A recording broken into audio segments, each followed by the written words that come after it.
Bonjour à toutes et bonjour à tous. Alors je suis ravie de vous retrouver pour vous présenter un nouveau jeu que j'ai reçu.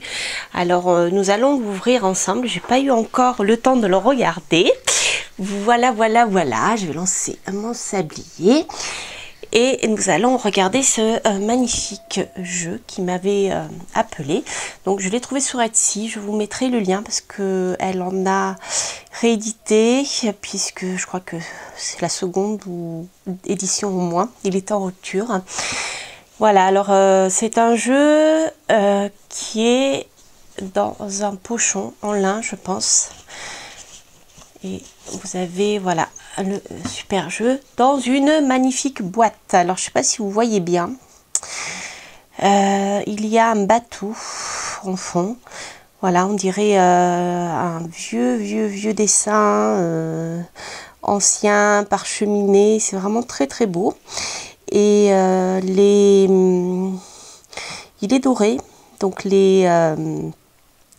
c'est vraiment un travail de qualité. Je ne sais pas si vous voyez bien l'écran, mais en fait les dorures ne sont pas en relief, mais sont incrustées dans la boîte. Voilà, c'est un travail magnifique. Que le fait que les dorures ne soient pas en relief, ça durera beaucoup plus longtemps dans le temps. Vous voyez, là on voit, lorsqu'on touche, on voit que, enfin on sent, et même on le voit à l'œil, que le texte est, ça porte un nom en façonnage, je l'ai oublié, c'est pas grave. Et voilà, donc c'est vraiment un travail de super qualité. Alors c'est un oracle qui se base entre autres sur les runes. Voilà.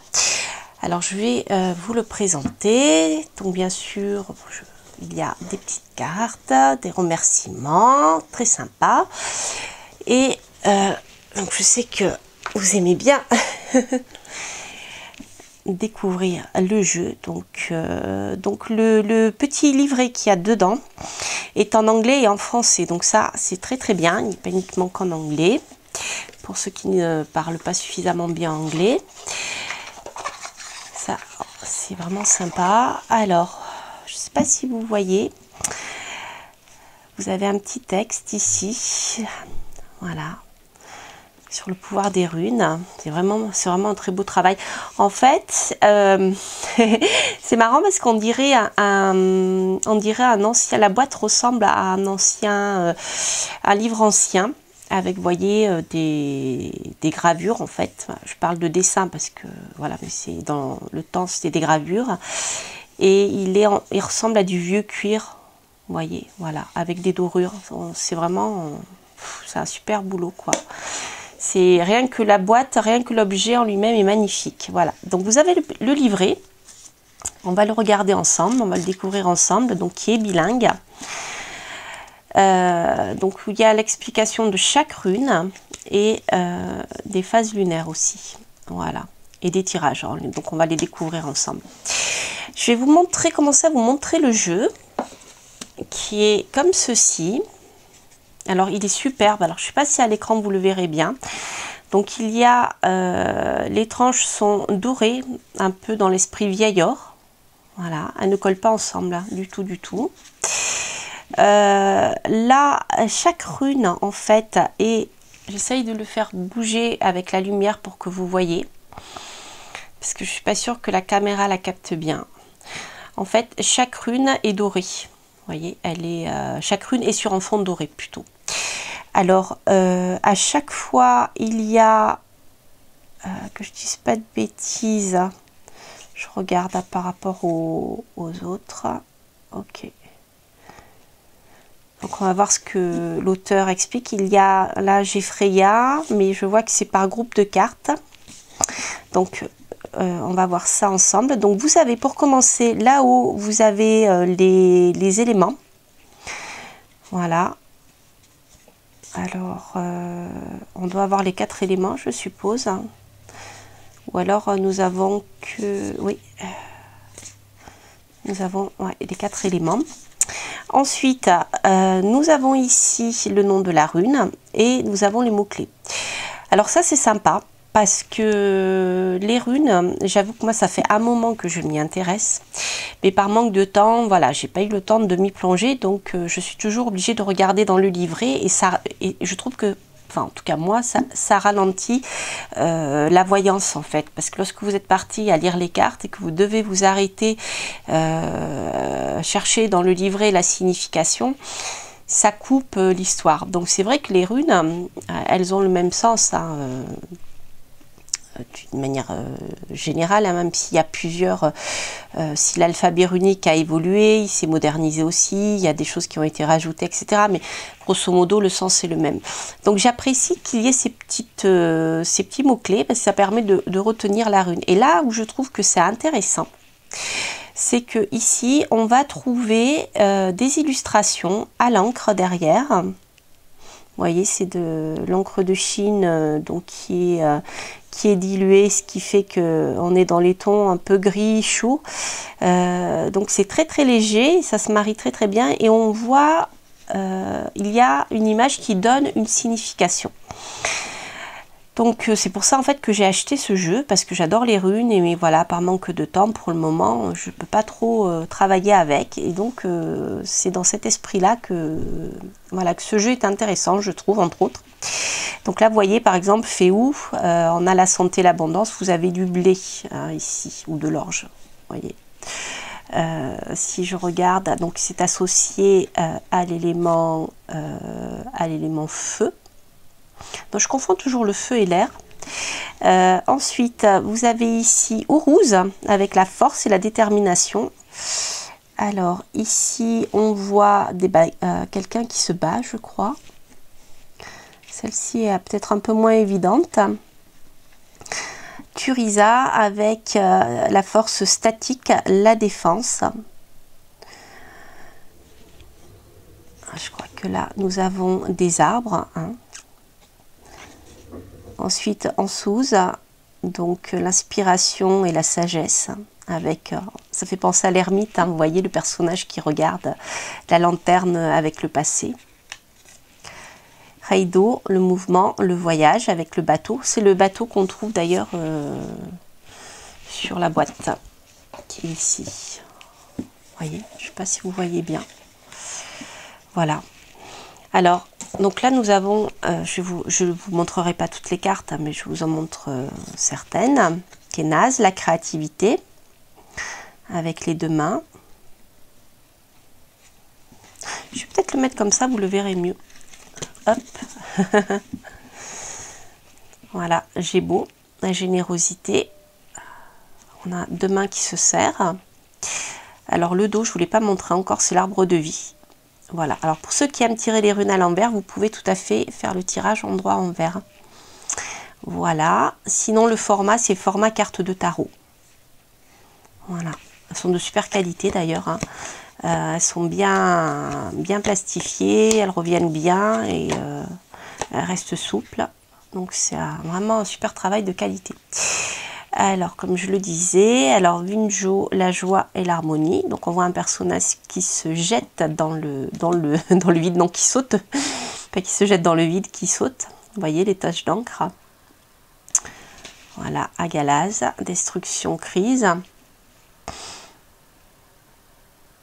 Ça ressemble à une tornade, en fait. La nécessité, le travail. En notice.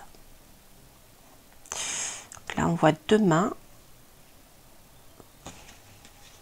etc., etc. Avec Isa, l'introspection. Alors, c'est l'immobilisme aussi, hein, Isa. Alors, je ne sais pas si vous le voyez, mais chaque rune a été associée à un signe astrologique. Alors, je n'ai pas encore regardé si moi, ça me parlait ou pas, justement, en tant qu'astrologue. Pour ceux qui me connaissent, voilà, je suis de la partie. Vous avez la lune ici. Alors après, c'est vrai que introspection, ego, Isa, on est dans, voilà, on est dans une approche personnelle de la chose. Moi, pour moi ça parle plutôt d'immobilisme. Alors après, voilà, vous pouvez tout à fait eh bien adapter, je dirais, ce que vous savez, ce qui vous parle à ce jeu, hein. Vous n'êtes pas obligé de suivre ce qu'il dit, parce que pour moi la lune c'est tout sauf l'immobilisme. Mais voilà, donc ça, vous voyez, il y a des choses après, ça vous parle ou ça vous parle pas. Mais bon, vous êtes libre de l'utiliser ou pas. Là, le soleil avec les cycles, l'accomplissement. Alors, ensuite, ça c'était pour la partie rune. Alors, pour la partie phase lunaire, voilà. Pour la partie phase lunaire, vous avez aussi donc les significations avec la nouvelle lune pour les nouveaux départs. Le premier croissant, le fait de poser des intentions. Donc ça, c'est très très bien si vous voulez travailler en magie, si vous voulez apprendre à travailler avec les phases lunaires, que ça soit en magie ou simplement pour prendre de bonnes décisions dans votre vie. Ça peut être sympathique, hein, d'une manière générale, bien sûr. Le premier quartier, Take Action.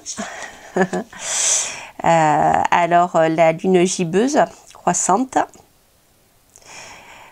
Donc là, on est plutôt dans le fait d'améliorer et de revoir un peu les choses.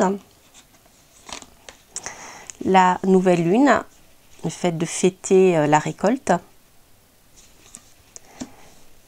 La gibbeuse décroissante, l'introspection. Voilà, le dernier quartier, le fait de laisser partir. Et le dernier croissant, surrender, je ne me rappelle plus ce que ça veut dire. Mais enfin bref, vous connaissez, hein, c'est le dernier. Et donc on doit avoir l'autre lune, puisque ça je les ai mises. Je sais pas si... Non, il y était la pleine lune, je suis bête. Voilà, on a fait toutes les phases de la lune. Voilà pour ce qui donc concerne les cartes. Donc je vais regarder avec vous le livret. Voilà, il est vraiment magnifique ce jeu. Je ne sais pas si vous voyez bien à l'écran. Là normalement j'ai une plus belle lumière, hein, que ces jours derniers. Et des fois il suffit que la lumière arrive du mauvais côté et voilà. Comme j'ai pas de retour visuel, on va voir ça. Alors, donc vous avez ici un petit texte qui va vous parler de l'origine des runes, comment utiliser les runes, la symbolique des runes. Vous voyez, on a tout l'alphabet, on a le détail de chaque rune au départ, bien sûr. Vous avez bien sûr un sommaire qui vous permet de vous repérer facilement lorsque vous cherchez une information ou une rune particulièrement. Les cartes inversées, les cartes des phases lunaires. Donc comme je vous l'ai dit, avec ce jeu, vous pouvez tout à fait faire un travail avec les cartes inversées. La purification du jeu, voilà, qui n'est pas une obligation comme l'auteur le dit. Ensuite, la carte du jour. Donc je trouve que c'est sympa, moi, la carte du jour, parce que ça donne vraiment une vibration. D'ailleurs, je le fais souvent pour la semaine sur YouTube, parce que je ne peux pas le faire tous les jours, mais je trouve que ça donne vraiment une énergie importante qui ressort beaucoup, je trouve, qui est assez pertinente. Alors le tirage à 3 cartes, donc là qui est un tirage que vous connaissez, hein, qui est traditionnel. Alors vous pouvez l'aborder selon trois niveaux, hein, le passé, le présent, le futur, le problème, la cause et la solution. Alors là, elle l'aborde aussi selon l'esprit, le corps et l'âme. La croix d'Odin, donc ça c'est pareil. On a l'approche du tirage en croix.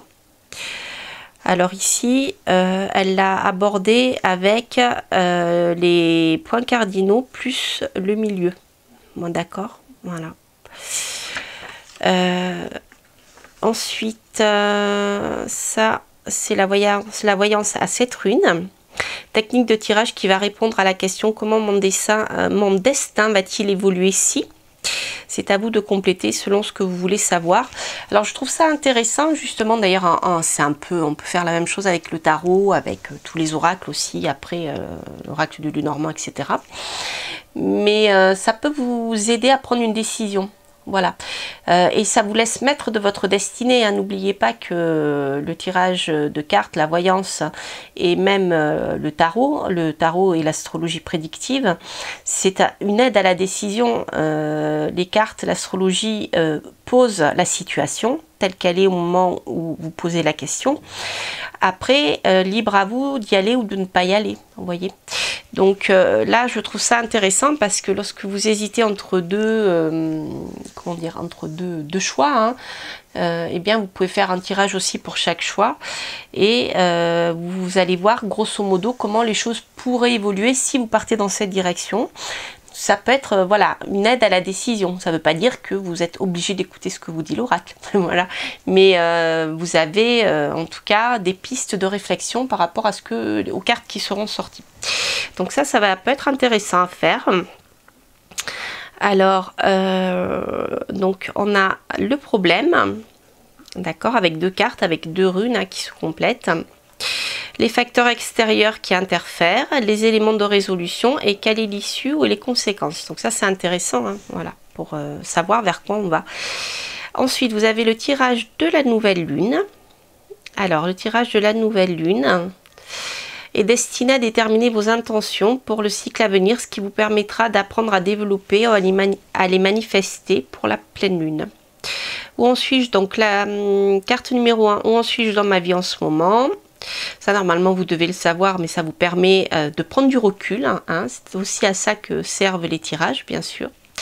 Quelles sont les intentions que je dois mettre en place pour évoluer? Moi, je dirais que je peux mettre en place pour évoluer. Quelles sont les nouvelles expériences que je vais vivre au cours de ce cycle lunaire? Quels sont les changements positifs qui se produiront? À quelle énergie dois-je prêter une attention particulière? Voilà, donc là on est bien dans quelque chose qui est quand même un peu déterminé, hein, entre guillemets, vous voyez. Rien n'est blanc, rien n'est noir, tout est lié.